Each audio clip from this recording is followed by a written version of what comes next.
اور کہنا ہے کہ پاکستان نے شکیل الرحمان کو گرفتار کر کے جو بم صحافت کا پاکستان کی حد تک وہ دبا کے رکھتے تھے وہ پھٹ چکا ہے عالمی برادری میں.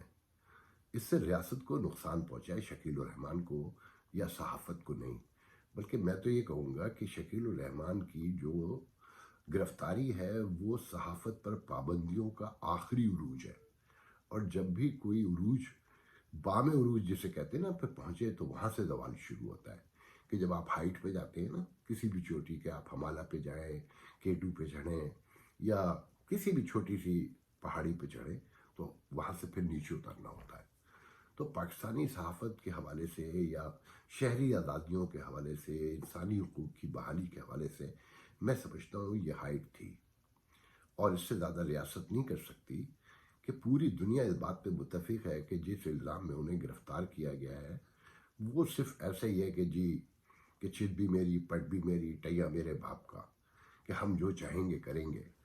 تو اس سے ریاست کی بدنامی ہو رہی ہے، ریاست کو نقصان ہو رہا ہے. اور دیکھیں، جب معاشرے میں میڈیا پابند کر دیا جائے تو کیاس بڑھتا ہے، کم نہیں ہوتا.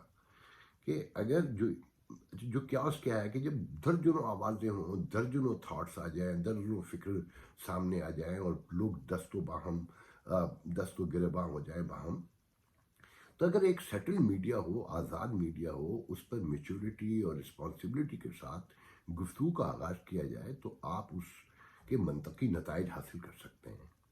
اور جن معاشروں میں یہ نہیں ہوتا وہاں بڑی تباہی و بربادی پھیلتی ہے. آپ یہ دیکھیں کہ جو تیسری دنیا کے ممالک ہیں، آپ لیبیا سے شروع ہوں اور جہاں تک چاہیں چلے جائیں، ان معاشروں کی تباہی کی اصل وجہ ہی یہ ہوئی کہ وہاں میڈیا آزاد نہیں تھا. اور آپ لاکھ امریکہ کو الزام دیں، آپ لاکھ یورپ کو الزام دیں، مگر آپ وہ بنیادیں پہلے خود رکھتے ہیں کہ دوسرے لوگ مداخلت کریں اور پھر ان مسائل کو حل کرنے کی کوشش کی جائے. وہ مسئلے اس طرح حل تو نہیں ہوتے بلکہ اسپریڈ کر جاتے ہیں. تو پاکستان کی جو سچویشن ہے، میں اسے اسی رنگ میں دیکھتا ہوں کہ یہ خدا نخواستہ اسپریڈ نہ ہو جائے. دوسرا میرا ٹاپک ہے کہ جی پاکستان میں اچانک 4-5 سال کے بعد، 8 سال کے بعد یہ قادیانیت کا ایشو کھڑا ہو جاتا ہے. سب سے پہلے دیکھیں، آپ کو اچھا لگے برا لگے، میں تصور ہی نہیں کر سکتا کہ کسی مہذب معاشرے میں ریاست عوام کے مذہب، فرقے، زبان کو طے کرے اور وہ نافذ کرے کہ جی یہ مذہب کام کر سکتا ہے اور یہ مذہب نہیں کر سکتا. میں جس ملک میں رہتا ہوں، مجھے آج تک بخدا کسی نے اس بنیاد پہ ڈسکریمنیٹ نہیں کیا کہ میں مسلمان ہوں، میں سنی ہوں، میں پاکستانی ہوں، یا میری زبان اردو ہے اور میں پنجابی بولتا ہوں. ایسا کچھ نہیں ہے. مہذب ریاستیں جو امریکہ میں ہے کہ وہ یہ دیکھتی ہیں کہ میں لا ابائڈنگ سٹیزن ہوں کہ نہیں ہوں، میں قانون کو فالو کرتا ہوں نہیں ہوں، مجھے قرض جب ملے گا جب میرا کریڈٹ کا اسکور پراپر ہوگا، میرے نام سے، میرے کام سے کسی کو کوئی ایشو نہیں ہے، جب تک میں دوسروں کی جان کے لیے خطرہ نہ بنوں یا ریاست کے جو قومی ایشوز ہیں انہیں نقصان نہ پہنچاؤں. تو پاکستان میں قادیانیت، دیکھیں سب سے پہلے ذہن میں رکھیں، میرا مذہب اتنا کمزور نہیں ہے کہ مجھے کوئی قادیانی قائل کر سکے کہ جی محمد صلی اللہ علیہ وسلم جو ہے وہ آخری نبی نہیں ہے.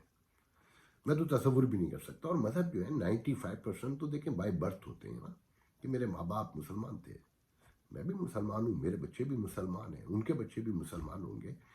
مذاہب تبدیل کرنا دنیا میں سب سے مشکل ترین اور انہونا سا کام لگتا ہے. آپ دنیا کا پورا ریکٹ دیکھ لیں، یہ ہمیشہ وہاں تبدیل کیے جاتے ہیں جہاں کچلے ہوئے طبقات پیدا ہوتے ہیں، جہاں لوگوں کی آوازیں دبائی جاتی ہیں، جن پر بے تحاشا ظلم و تشدد کیا جاتا ہے.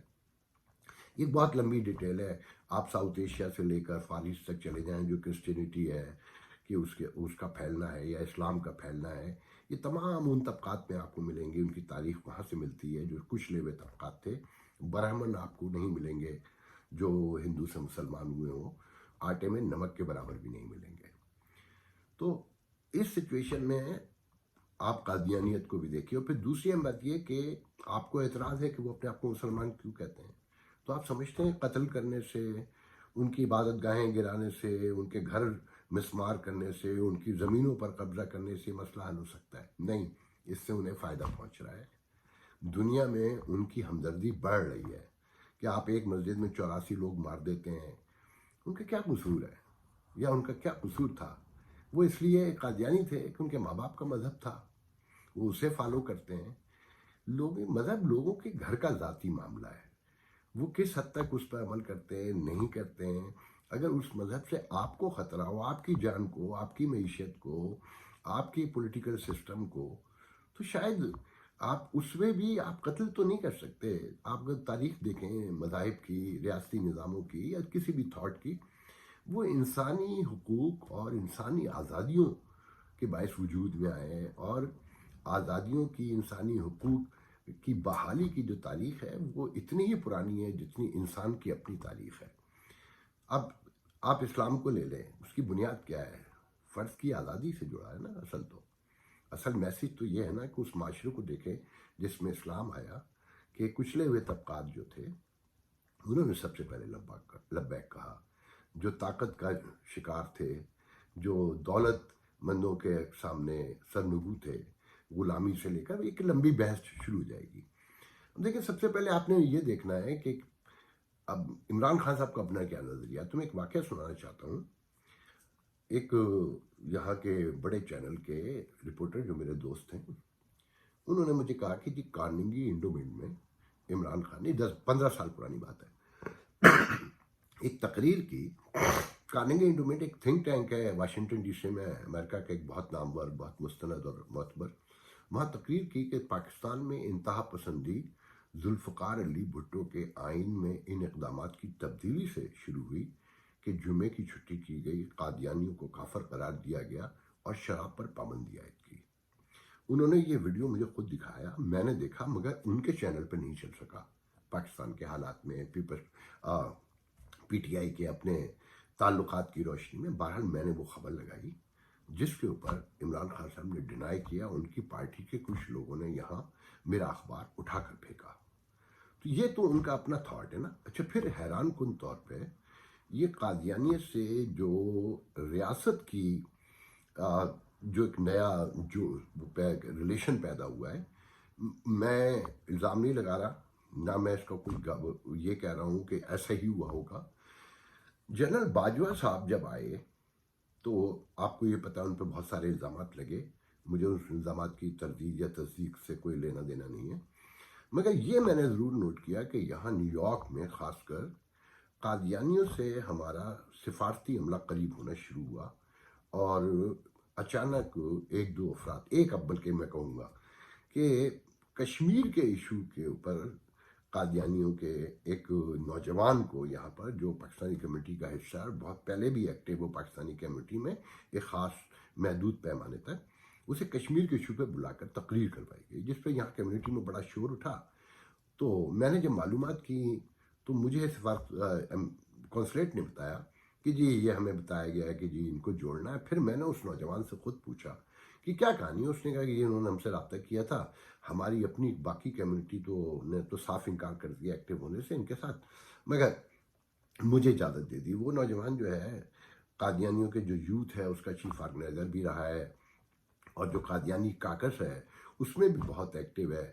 اچھا، پھر یہ دیکھیں کہ واشنگٹن ڈی سی میں، اچھا قادیانیوں کو آپ لاس اینجلس سے میامی تک دیکھ لیں، آپ کو 2-3 لوگوں کے علاوہ کبھی کوئی لوگ سامنے منظر پہ کمیونٹی کا ایکٹیو نہیں ملیں گے۔ ڈاکٹر مبشر چودھری ہیں واشنگٹن ڈی سی میں، ان کے تعلقات جنرل مشرف سے رہے، پرویز الہی سے رہے۔ پرویز الہی جو آج قادیانیت کے خلاف بول رہے ہیں، ان کی پارٹی نے ڈاکٹر مبشر کو سینیٹرشپ کی بھی آفر کی، مگر انہوں نے نہیں لیا، کیونکہ قادیانی جو ہیں پاکستان کے آئین میں قادیانیت کو غیر مسلم قرار دیا گیا ہے، تو وہ حلف نہیں لے سکتے۔ تو اچھا ذرا نوٹ کریں کہ کشمیر کے معاملے پہ جنرل مشرف نے سب سے زیادہ سنجیدہ اسٹیپس لیے، کہ آلموسٹ کہتے ہیں قصوری صاحب کی کتاب میں بھی ایک معاملات طے ہو گئے تھے۔ تو ڈاکٹر مبشر چودھری ان کے دور میں بڑے ایکٹیو رہے۔ پھر اس کے بعد زرداری صاحب سے ان کے دبے سے تعلقات رہے تھے۔ یہ جو امیر اور ہمارا حکمران طبقہ ہے نا، یہ کسی مسلمانیت پہ اور قادیانیت پہ کوئی ڈفرینسز کے ساتھ نہیں سوچتا، یہ سب سے تعلقات رکھتا ہے۔ تو زرداری صاحب سے بھی ان کے تعلقات رہے۔ پھر اب ان کے عمران کی حکومت میں آ کے وہ دوبارہ ایکٹیو ہوئے ہیں۔ بلکہ ابھی ایک ویبنار ہوئی، فواد چودھری تھے اس میں، تو ڈاکٹر مبشر چودھری اس میں موجود تھے. پہلی مرتبہ وہ کمیونٹی کے منظر پہ اس طرح ہے، ورنہ وہ سفارت خانے تک، حکمرانوں سے تعلقات تک. ان کے صاحبزادے فندی چودھری کو آپ گوگل پہ جا کے دیکھ لیں، وہ قادیانی کا کوکس میں بھی ایکٹیو ہیں. اور ساتھ میں جو اپنا کی ایک سبسیڈری ہے پاک پیک، جسے اب اپنا تو پراپر وے میں اون نہیں کرتی، اس میں بھی ایکٹیو ہیں. اچھا، قادیانی کوکس کو جب آپ جا کر پڑھیں گے، گوگل پہ دیکھیں گے، تو وہ انسانی حقوق کے حوالے سے ہے، اور اس میں جگہ جگہ پاکستان کا ذکر آتا ہے. اور سب کو پتہ ہے کہ پاکستان میں قادیانیوں کے ساتھ کیا ہوا. میں خود کہتا ہوں کہ بہت ظلم ہوا ان کے ساتھ، جو نہیں ہونا چاہیے. انسانوں کو اس بنیاد پہ آپ نہیں مار سکتے کہ وہ کس مذہب سے تعلق رکھتے ہیں، اور میرے مذہب سے نہیں ہیں تو انہیں مار دیا جائے. اس سے معاملات خراب ہوتے ہیں، درست نہیں ہوتے. تو اچھا، پھر کشمیر میں جب لاک ڈاؤن ہوا اور جو نئے قوانین آئے مودی حکومت کے، تو اس میں قادیانیوں نے بیانات دیے کہ اسے ہمارے حوالے کر دیں تو ہم اسے سوئٹزرلینڈ بنا دیں گے. اس کے بعد جو لاک ڈاؤن کے ڈیوریشن میں جو امن دکھاتے ہیں کشمیر میں، وہ قادیانیوں، وہاں پہ کہتے ہیں 10,000 کے قریب قادیانی رہتے ہیں، تو وہ امن دکھاتے ہیں وہاں پر، جس پہ مولوی وائس صاحب کا، فاروق وائس صاحب کا اپنا بیان، اس کو پڑھ لیں، گوگل پہ موجود ہے کہ وہ قادیانیوں کے بارے میں کیا کہتے ہیں. اور پھر مفتی اعظم کشمیر کا اپنا بیان موجود ہے کہ انہوں نے کس طرح ان کے بارے میں ایکسپلین کیا ہے کہ ان کی کیا اہمیت ہے یہاں پر. تو ان ساری چیزوں کو جب جوڑ کر دیکھیں تو لگتا مجھے بھی ہے کہ یہ جو ابھی کمیٹی بنائی گئی اور اقلیت کے حوالے سے ان کو لانے کی کوشش کی، مگر میرا نہیں خیال ہے کہ اگر وہ کوئی کمیٹی بن بھی جائے تو قادیانی آئیں گے، کیونکہ وہ اپنے آپ کو اقلیت تصور ہی نہیں کرتے. وہ جو بھی پاکستان کے آئین میں شامل کیا گیا ہے، وہ اسے مانتے ہی نہیں ہیں. دیکھیں، میں اپنے طور پہ یہ سمجھتا ہوں، may be I am wrong completely, کہ عیسائیت سے یہودیت نے جنم لیا، تو انہوں نے ایک اپنا نیا نام رکھا. یہودیت سے اسلام نے جنم لیا. تو گو کہ اگر آپ اسلام کو بہت غور سے پڑھیں تو 70-80% چیزیں وہی ہیں جو یہودیت میں ہیں، مگر یہودیوں نے تسلیم نہیں کیا، مگر مسلمانوں نے بھی اپنے آپ کو یہودی نہیں کہا، اپنا نام رکھا ہے اسلام کے حوالے سے مسلمان کہلائے. تو اگر یہودیوں سے، یہودی کہہ رہا ہوں میں، اگر قادیانیوں کے ساتھ بیٹھ کر گفتگو کی جائے کہ جی آپ نے اپنا نبی بھی آپ دوسرا طے کر لیا، آپ نے بہت سی تبدیلیاں کر لیں، تو آپ اپنا نام بھی نیا رکھ لیں. یہ میرا ایک مشورہ ہے کہ دیکھیں، گفتگو سے تو مسئلہ شاید کوئی حل ہو جائے، مگر ظلم کرنے سے مسائل حل نہیں ہوں گے. آپ انہیں جتنا ماریں گے وہ اتنا ابھریں گے. وہ دنیا بھر میں موجود ہیں، اور ان کے دنیا بھر میں پھیلنے میں آپ کا بہت بڑا ہاتھ ہے، آپ کی ریاست کا بہت بڑا ہاتھ ہے. جب تک آپ انہیں مارتے رہیں گے یہ ایشوز حل نہیں ہوں گے. اور عام آدمیوں کو میں یہ بتانا چاہتا ہوں کہ دیکھیں، جیسے میں نے مبشر چودھری کا کہا نا کہ ان کے پاس پیسہ ہے، ہر حکمران ان کا تقریباً دوست ہے. یہاں کمیونٹی میں بہت بڑے پیمانے پہ ان سے پاکستانیوں کے تعلقات ہیں، اور کسی کو کوئی شکایت نہیں ہے. ان کا صاحبزادہ ایکٹیو ہے پاک پیک میں بھی، قادیانی کوکس میں بھی، اور پاکستانی ان کے ساتھ بھی منگل کرتے ہیں جو پڑھے لکھے یا پیسے والے لوگ ہیں. یہ عام آدمیوں کا مسئلہ ہے کہ فلانا کافر ہے، فلانا یہ ہے. بھائی لوگوں کو طے کرنے دیں. اب لوگوں کہہ رہا ہوں کہ ان کو اپنے آپ کو طے، میں اپنے گھر میں کس طرح نماز پڑھتا ہوں، کس کو مانتا ہوں، کس کو نہیں مانتا ہوں، یہ میرا ذاتی مسئلہ ہے. ریاست کا مسئلہ نہیں ہوتا. ریاست اگر اس میں انوالو نہ ہوتی تو یہ اتنا بڑا ایشو نہ بنتا. اور یہ کہنا کہ جی وہ تشہیر کر رہے تھے، وہ یہ کر رہے تھے، مار رہے تھے، واقعات ہوئے ہیں نا بگننگ میں، 60s میں 50s میں، مجھے اب ڈیٹیں یاد نہیں ہیں. تو دیکھیں، یہاں یہ بھی ایشو سمجھ لیں کہ یہاں پر قانون کی بالادستی ہے، انصاف مہیا ہے، تو کوئی چوں بھی نہیں کر سکتا. ایسی جگہیں بھی ہیں کہ ریاست میں، اس ملک میں، امریکہ میں، چرچ کے سامنے، چرچ کے برابر میں سینیگاگ بھی ہے، مسجد بھی ہے، مندر بھی ہے. کسی کو کوئی ایشو نہیں ہے کہ آپ اپنی لمٹ میں رہیں، جو چاہیں کریں. آپ لمٹ سے باہر رکھیں گے تو ریاست سامنے آ کے کھڑی ہو جائے گی. وہاں پر انصاف بھی ہوگا، جزا سزا بھی ہوگی.